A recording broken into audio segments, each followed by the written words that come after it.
All right. Good morning, afternoon. I think we're kind of getting there. My name is Matt Duff. I am a teacher, technology. Okay, I should probably get that right. Technology engineering at Averill Park High School, and this is a little bit about my summer at CSArch and some of the things that those go. This is my 7th year in the program, right? It probably sounds weird. Why would you give up 7 straight summers?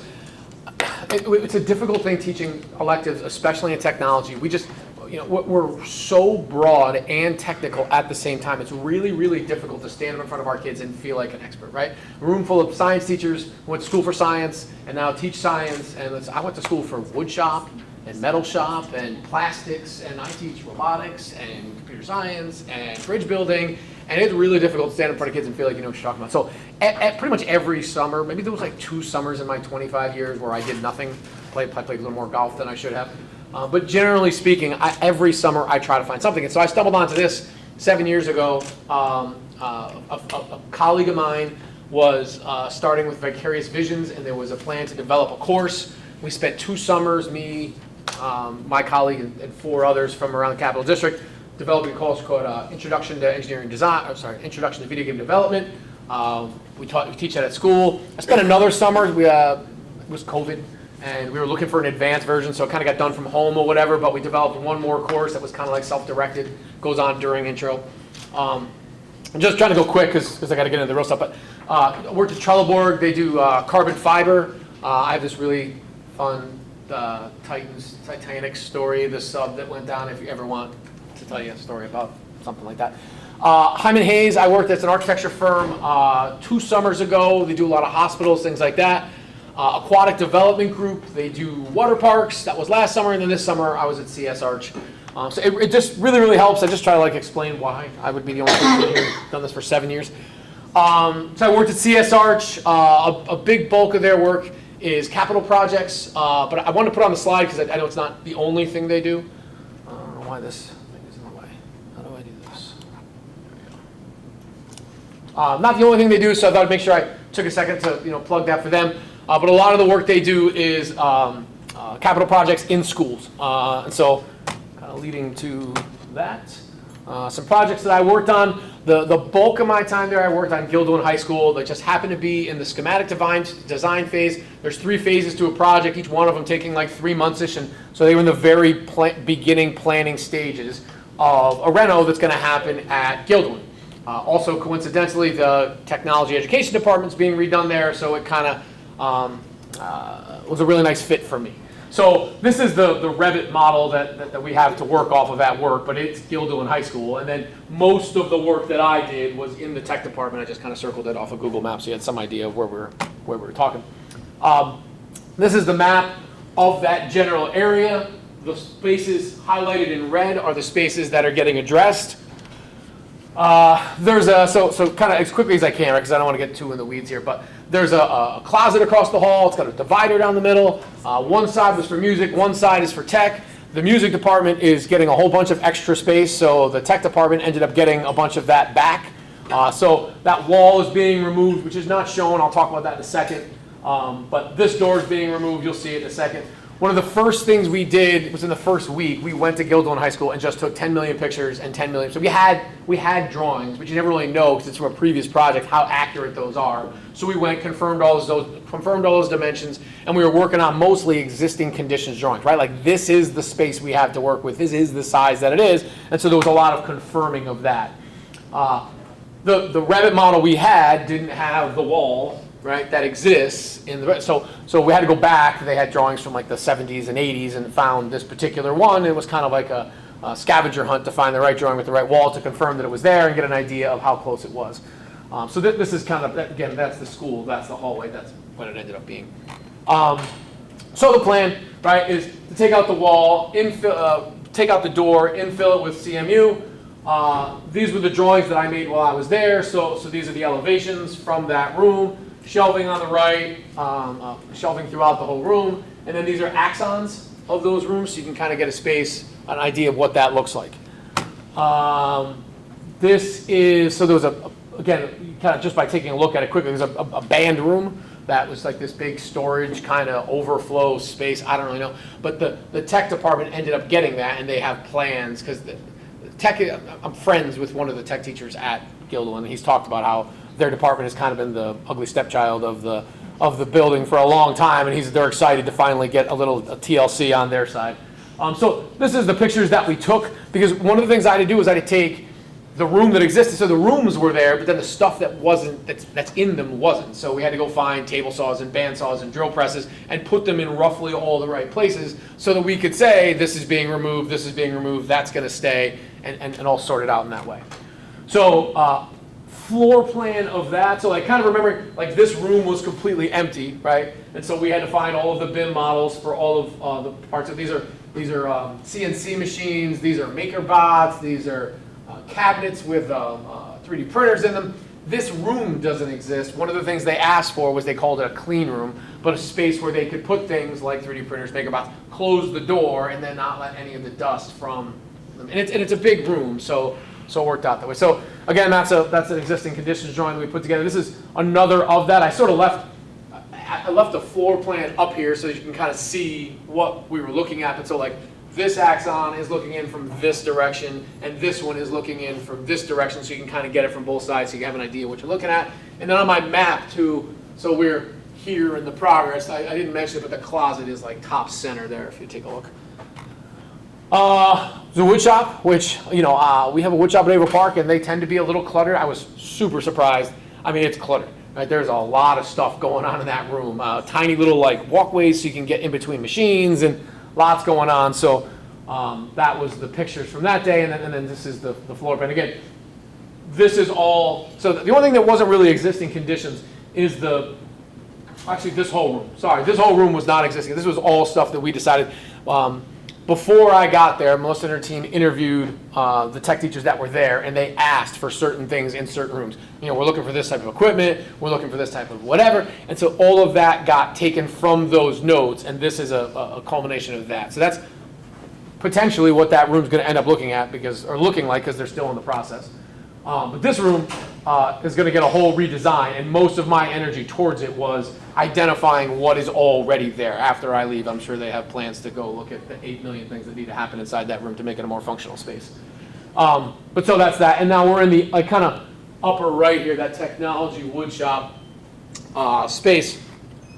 And so again, same kind of deal, axons of that space, looking in from each direction so you can get an idea of what's in the room and just kind of how cluttered it really was. And the drawing really doesn't do justice to how cluttered it really is, because there's just stuff everywhere, stuff you wouldn't even really identify, like garbage cans and a million things.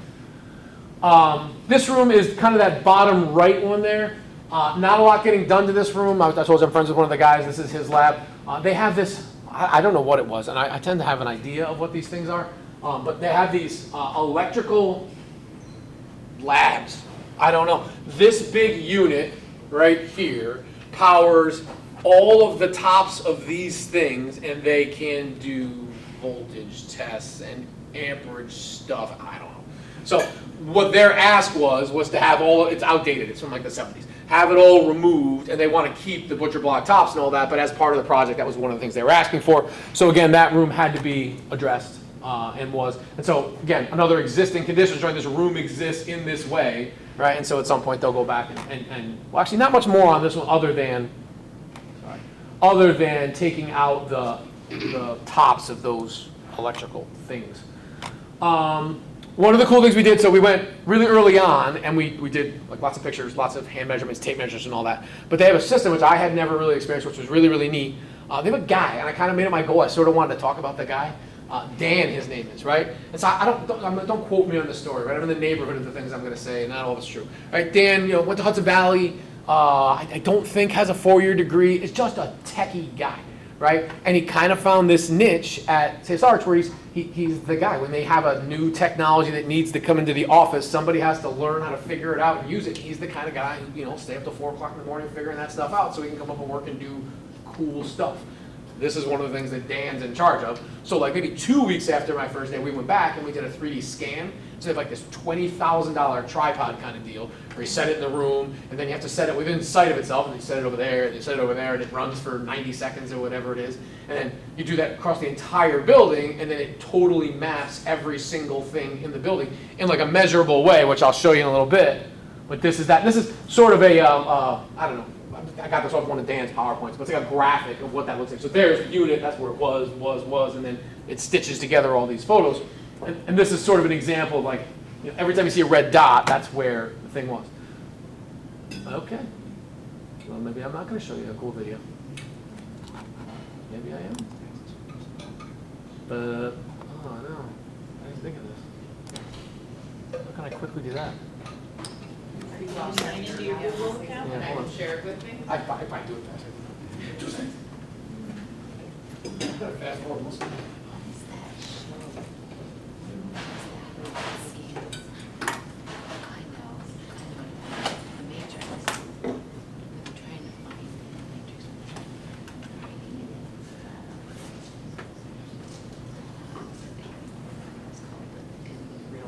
Technical difficulty.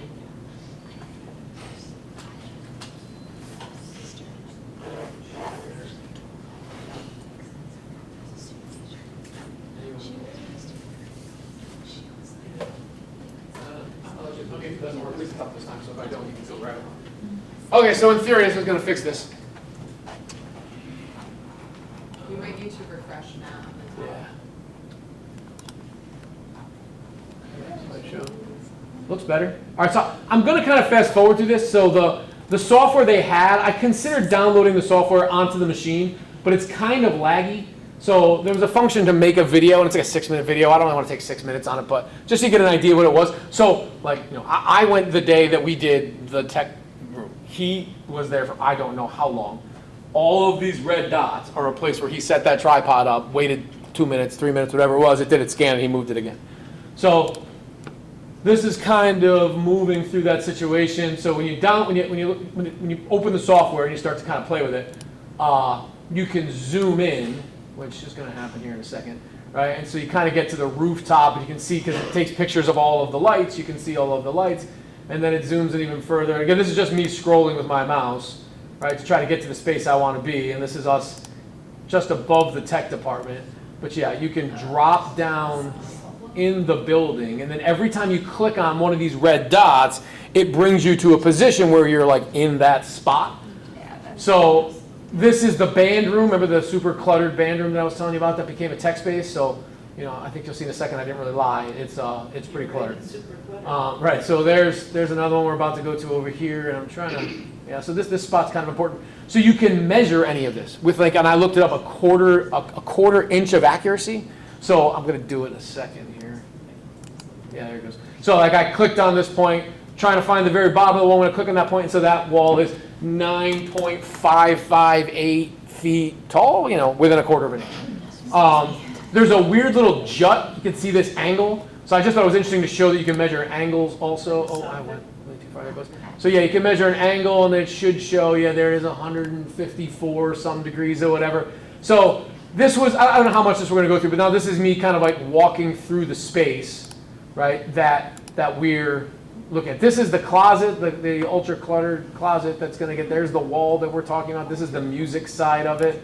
This is that's still the music side of it. This is the tech side of it, and then bouncing back out the door here, down the hallway. That's the super cluttered construction space. That, like I said, just random chairs and 8 million tools. And the other thing Dan does is, Dan's the guy who, so in Revit, you make floor plans, you make roofs, you make all, but you also need these models, right? You have to represent a table saw, right? And so some things are kind of cool, like a lot of architecture. Sorry, that's not the right word. A lot of like businesses, right, sell doors and windows. You can go onto their websites and you can download a model of their door, and then you can stick it in your drawing. But for lots of things, they don't, right? And so like when you're trying to make a table saw, you can't go to, I don't know, Grizzly and grab their table saw and stick it in the middle of your room. So Dan makes the model. So when you have to, you can go on and the company has an entire like library of models, but if they don't have the model you're looking for, Dan makes a representation of that model. So again, another thing like you don't really go to school for. It's not really like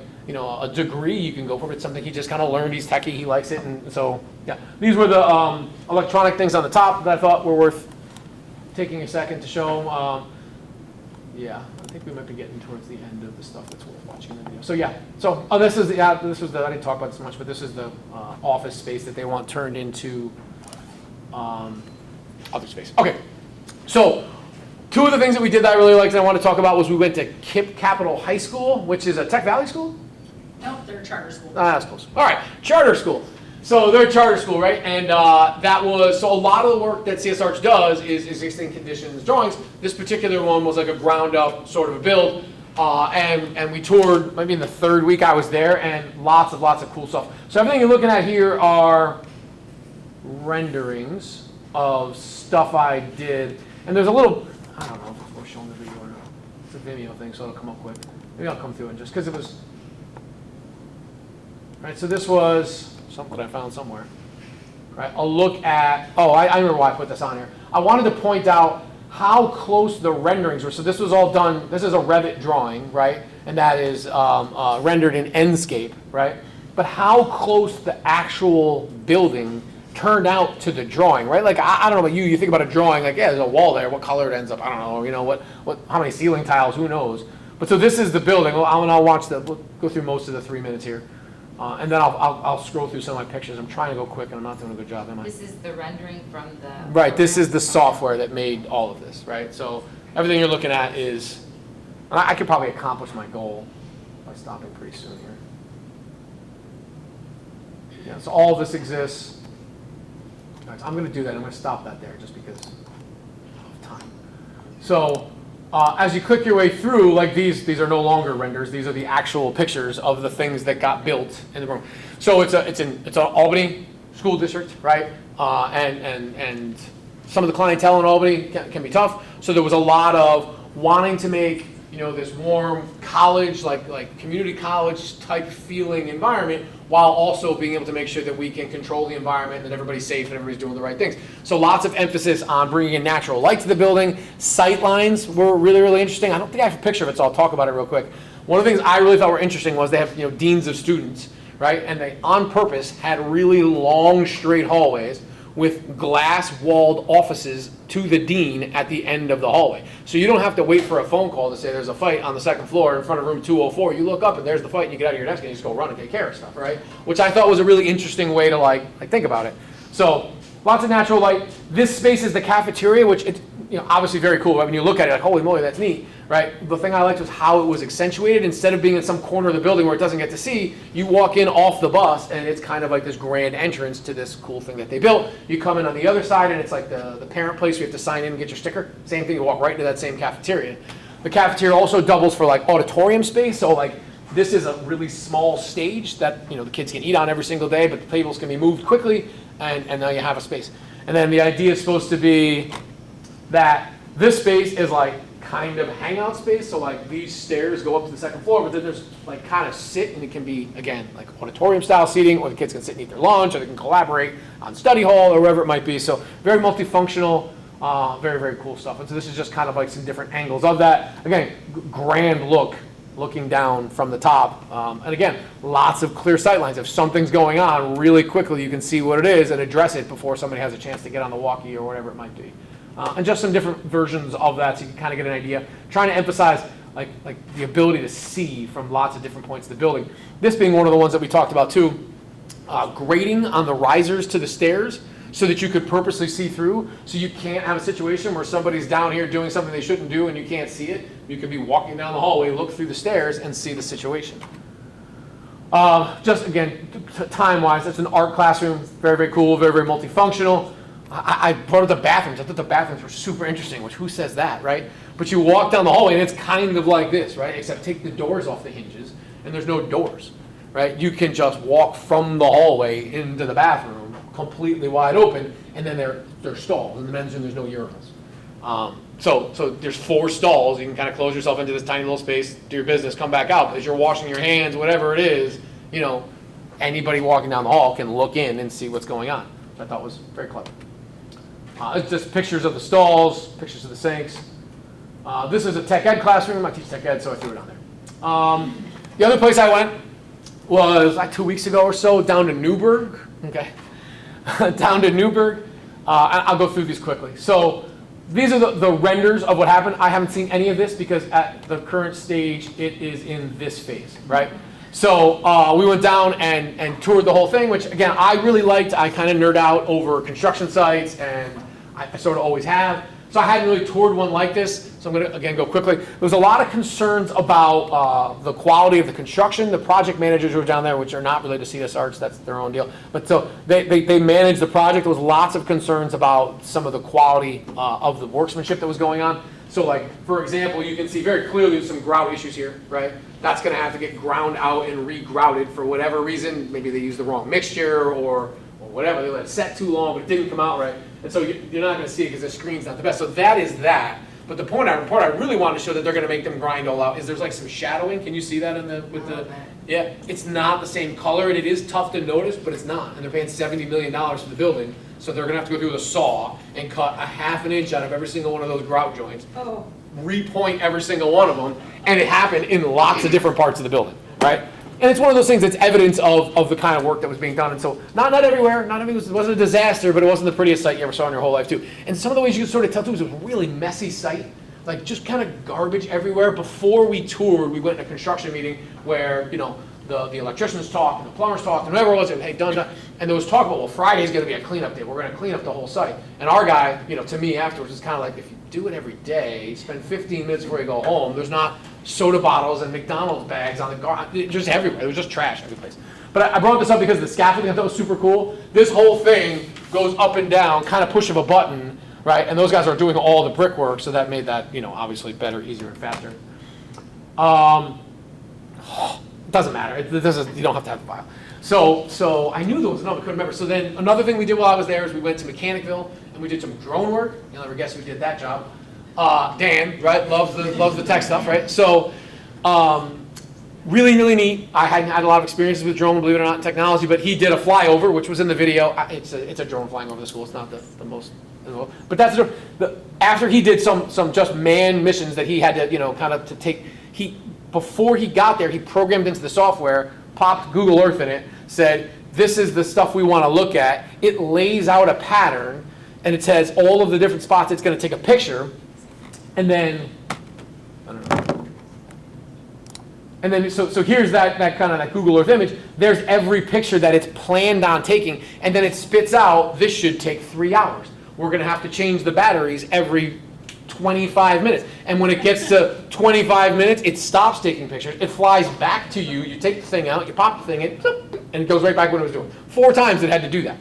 And so that is that. And so there was a little video I was going to show you, but either way. Then it takes it all and it stitches it back together, and same kind of thing. Like, you could zoom in on the football field and measure, you know, the yard lines to check it for accuracy, but it was within like a 1/4 of an inch accurate, right? Being able to do that. So as long as you can click in the right place. Okay. So in like 90 seconds, probably not. The goal is to take some lessons back to the class. 2 years ago when I worked at Hyman Hayes, I had this whole thing where the kids were learning Revit, right? So it was build a house with me, build your dream house. Here's how to do walls, you go do your walls. Here's how to do floors, you go do your floors. Back and forth, back and forth, back and forth. So we built like a new ground up kind of house was the idea. So then, you know, racking my brain, what am I going to do? How can I bring this back to my kids? What's going to be different? And we do a lot of existing drawings work at CSArch, and that kind of stood out to me. I said, well, that's different. That's something we could, you know, go to the kids and say, here's a new idea. So the plan was going to be, so you built a house and you built it without a garage. Let's fast forward 10 years, right? Okay, so now I want to add a garage, right? So you have to take, if you notice the house on the right is all whited out like that, it's put into a different phase, right? So phase of that's existing conditions, and then everything for the garage was new construction. So kind of as quickly as I can. This is essentially what the kids are going to produce. They'll do the same idea. They'll build the garage on the example house, and then they'll build it on their dream house. And there's also lots of cool conversations without getting too in the weeds about like where you're going to put a structure like that, right? Because you want it to make sense. You really don't want your garage to empty into your bedroom if you can avoid it, right? You prefer it to empty into your kitchen, but you're dealing with a building that already exists that has all of its own, you know, site problems that you have to consider through. And so it's not going to be perfect. You've got to make the best possible decision based off of what you have and what they decided to build, not knowing you were going to build a garage 10 years later. So floor plan. Elevations are, I mean, I'm again trying to be a little bit quicker. elevations, axons of the garage we built. You know, some of the things that the kids are going to learn is like how to build these stairs. There's like a well that goes down into the basement, and so they can come into their basement from the garage. There's a little stairwell that goes into the house, thanks to some pretty good suggestions. This is a stair detail because kind of did a little more detail work than I had done with Revit in the past too, and so I was kind of looking forward to the opportunity to show that off a little bit. All of that is now in Google Classroom and assigned to the kids for the fall, and so all I have to do is push it all over. So this is the lessons that were developed. This is kind of an example of what one of those lessons looks like, right? The 4 YouTube videos that go along with it, and then the deliverable for each lesson. So here's my deliverable. They have to make their own version and hand that in so they know what they're going to do. And this is the YouTube channel where all of that exists that I put up there. Well, I'm actually doing better than I thought. That was my last slide. So thank you very, very much. I really appreciate it. CSArch was excellent. I really enjoyed the summer. Again, I just can't thank you enough. Nicole's up there, Jim's up there, Michelle. I really, really appreciate it. And then the people at school that support me too, because, you know, look what you'll do without their support. So really, really appreciate it. Thank you so much. I apologize for remember the micro machines? You gotta be old enough to remember the micro machine man. Yeah, that's what I feel like every year when I do this. But thank you very much. I appreciate it. Anybody have any questions? No? Okay. Thank you. Appreciate it.